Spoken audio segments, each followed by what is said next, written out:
What are you doing? I'm deleting Marvel Rivals. Why? Season 9 just came out. It's a massive update with all new battle mechanics. It's basically Marvel Rivals 2. I know. It's just gonna be way too much. Oh, I see. What's up, everyone? We're here to talk about Marvel Rivals Season 9. This is an absolutely massive update. Some people are calling it Marvel Rivals 2. So strap on, strap in. It's gonna be a doozy.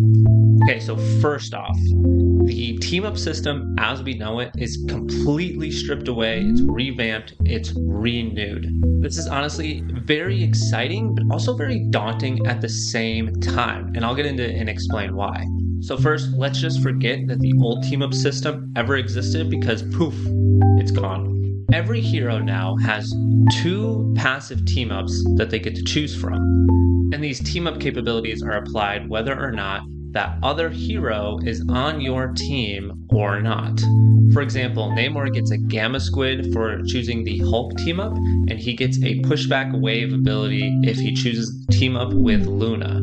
You can only choose one of these team-ups at a time, and they're available to select within the hero selection menu. Now, if your team does have that other hero, for example, let's use Namor and Hulk again, the team-up goes from a passive to an enhanced team-up. It's basically just giving that team-up an extra buff. In this case, the squid gets extra damage, but Namor's bubble also gets covered in gamma. Now, all of this is great in theory, but what exactly does that mean? Now, I'm not going to pretend like I know every single one, but looking over most of the list that Rivals has put out, it feels like every hero is going to be viable in some way, shape, or form. Which is good because maybe your favorite hero got nerfed or just wasn't playable at a time. With these new team-up system, they should be more playable in almost every situation.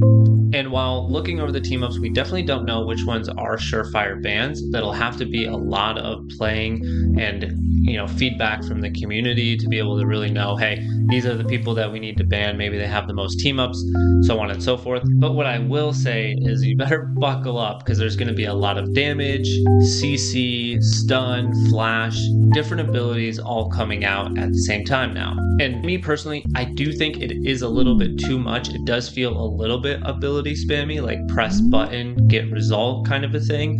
Not necessarily who has the most skill within the game itself. But who knows, my opinion could definitely change after playing it. I'm definitely going to check it out still. I do love Rivals. I want to see it do well. So hopefully the update is good. And I do like the fact that they are trying something new and really just pushing the boundaries. All right, moving on to what is one of the craziest updates we've seen, the Black Widow rework. So Black Widow's kit basically totally changes. She's no longer going to have that single shot fire rifle. Now it's going to be a burst rifle with no fall off damage at all. Her former ultimate now is downgraded now to just a basic ability that does slow enemies, kind of similar to the Bucky Orb. And her new ultimate, she does get that sniper rifle back. It is incredibly powerful. It is a massive hitbox and it pierces, so it goes all the way through. They gave her back her infinite sprint, so she no longer has a cooldown on that. They gave her slam knockback ability so that she can dive on enemies as well. So she's going to be a real threat. She's going to be fun to play. Now when people pick her, she's not going to be the throw character. So just be ready for all that. But that does bring up a great question. Who's going to be the new Black Widow? Who's going to be the throw pick now? With all these team-ups, I honestly have no idea, but I'm sure somebody will find something. And last but most certainly not least, with the new season comes a new hero. So Season 9 introduces Jubilee to the fray of Marvel Rivals. She's a mutant strategist who has firework type ability to heal and also do damage to opponents. Her primary fire is pretty straightforward, doesn't look super overpowered, but again, does both damage and healing. It shoots similar speed to Star-Lord's primary fire as well, so very fast.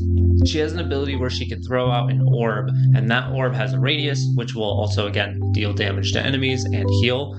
She can also target that orb, make the radius bigger, doing more healing, more damage, and then she can also ignite it to mark both, again, enemies and teammates. Upon getting marked, if Jubilee uses her primary fire on a marked target, she will then increase or double her attack speed. So her primary fire just goes absolutely crazy. It looks really strong. It looks pretty cool too, but it'll do both, again, healing and damage as well. She's also given a movement type of ability where it basically increases her movement speed for a short period of time, but she can also jump higher. Think of it similar to the effects that you get from Gambit Ultimate, just only affecting her and obviously not a damage buff. Now her ultimate is basically a big firework that surrounds her that she can detonate multiple times during its period, and that creates a pushback and damages enemies as well as a heal pulse for her teammates as well. All right, I know this was a lot to take in. We have a whole new season, a whole new team up situation going on. Black Widow is basically a new character. Jubilee is actually a new character. Season 9 is looking like a lot of fun. Let me know if you're going to be hopping on and checking out Season 9 of Marvel Rivals. And as always, just play one more game. Cheers.